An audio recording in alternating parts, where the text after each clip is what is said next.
Assalamualaikum warahmatullahi wabarakatuh. Perkenalkan, nama saya Ziana Sastia, NIM 1813563, Prodi Manajemen Perhotelan. Di sini saya akan mempresentasikan bisnis plan saya dengan usaha keripik singkong. Dengan perkembangan zaman dan teknologi, maka orang sekarang mulai berhati-hati dalam memilih makanan. Karena pada masa kini banyak makanan yang dibuat dengan menggunakan bahan kimia yang berbahaya. Sebagian masyarakat kelas bawah memilih makanan hanya berpedoman pada rasa yang enak dan murah. Untuk itulah kami bermaksud untuk membuat makanan yang memiliki rasa yang enak, harga yang cukup murah, dan aman untuk dikonsumsi.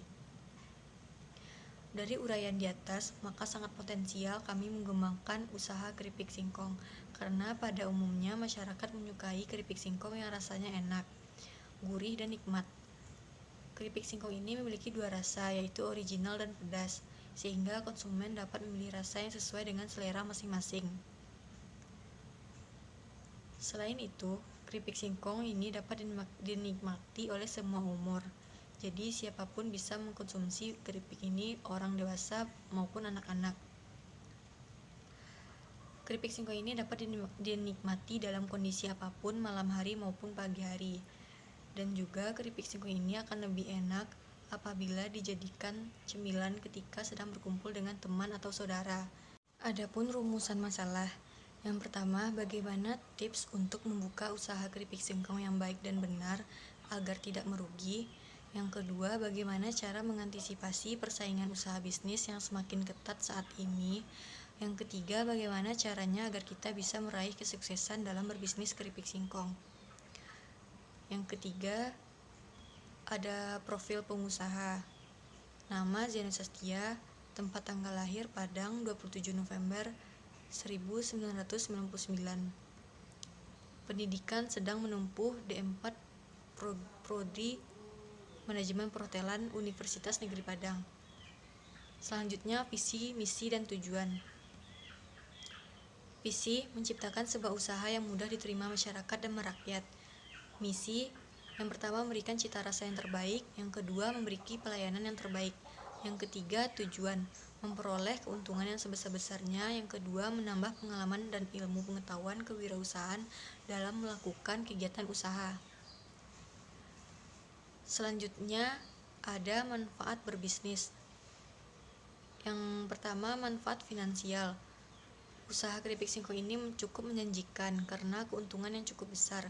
Kami menawarkan dan memberikan kemudahan bagi pelanggan untuk memberikan harga yang murah, tapi dengan produk yang tidak murahan. Dengan kata lain, kualitas produk selalu dijaga dan dijamin kesehatannya. Tujuan bagi pemilik, diharapkan usaha ini berkembang ke berbagai daerah.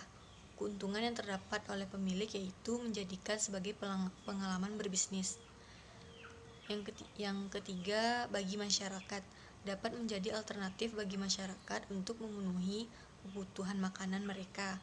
Selain itu juga secara tidak langsung dapat membuka lapangan pekerjaan bagi masyarakat yang membutuhkan pekerjaan.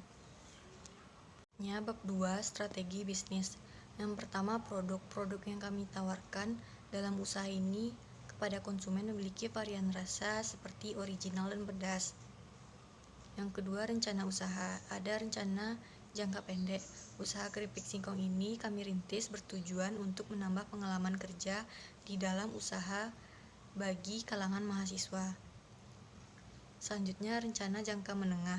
Usaha yang kami rintis pastinya kami akan kembangkan dengan mewujudkan impian kami. Strategi pasar dan pemasaran menjadi kunci awal keberlanjutan usaha kami ke depannya. Yang ketiga, rencana jangka panjang. Setelah berhasil mendapatkan pelanggan, kami akan lebih meningkatkan kualitas usaha kami. Selanjutnya ada analisis pasar. Yang pertama, target penjualan. Usaha ini berlokasi di tempat yang strategis, di pinggir jalan utama dan toko-toko makanan. Selanjutnya, sasaran konsumen. Dalam usaha ini, sasaran pembeli kami yaitu mencakup semua kalangan masyarakat. Selanjutnya ada strategi pemasaran. Kami memakai media banner. Promosi yang cukup sederhana, cukup dengan memasang banner di dekat lokasi kita berusaha mempromosikan usaha kita. Dan selanjutnya media internet. Promosi juga dapat dilakukan dengan menggunakan media internet seperti Facebook, Instagram, WhatsApp, dan lain-lain. Selanjutnya bab 3, analisa operasional. Yang pertama ada rencana produksi, yaitu pertama kualitas. Kualitas yang kami berikan adalah kualitas yang terbaik dengan terus mengamati bahan yang kita gunakan. Yang kedua, lokasi tempat usaha yang kami rintis seperti di pinggir jalan utama dan toko makanan yang disinggahi banyak orang.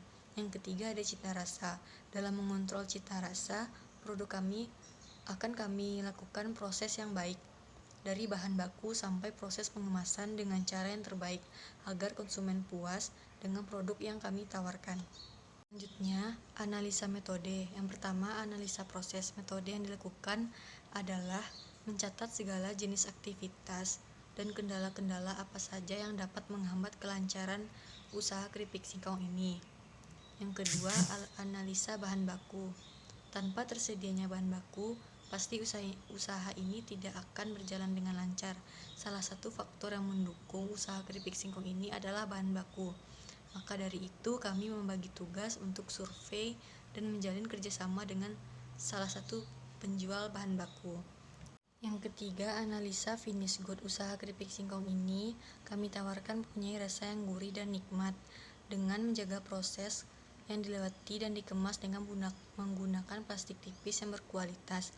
Yang keempat, analisa masyarakat. Percobaan demi percobaan kami lakukan demi mendapatkan cita rasa yang sesuai dengan lidah konsumen. Setelah mendapatkan respon yang bagus, baru kami berani mengembangkan usaha keripik singkong ini. Yang kelima, pembagian hasil kerja. Usaha keripik singkong ini merupakan usaha yang bersama, maka dari itu keuntungan juga dibagi rata. Yang terakhir, ada kesimpulan. Dari gambaran di atas, penulis dapat menyimpulkan bahwa menjalankan suatu bisnis itu tidak mudah. Kita harus memahami apa saja komponen-komponen yang ada di dalam bisnis, sehingga kita tidak mengalami gulung tikar dari usaha yang kita jalankan. Misalnya bisnis kuliner merupakan salah satu bisnis yang paling laris saat ini. Masih banyak orang yang butuh jajahan kuliner dengan kualitas bagus dan harga yang terjangkau. Dengan demikian, bisnis kuliner menjadi salah satu solusi bagi masyarakat menengah ke bawah. Yang terakhir, ada saran. Bagi pembaca dapat lebih memahami dan memaknai pentingnya belajar bisnis. Bagi generasi muda, khususnya mahasiswa, mulailah berbisnis dari hati dan secara tekun. Dalam melakukan atau menjalankan bisnis bagi pemula, kita dapat bertanya kepada pembisnis atau pengusaha yang sudah sukses. Demikianlah presentasi saya tentang bisnis plan saya.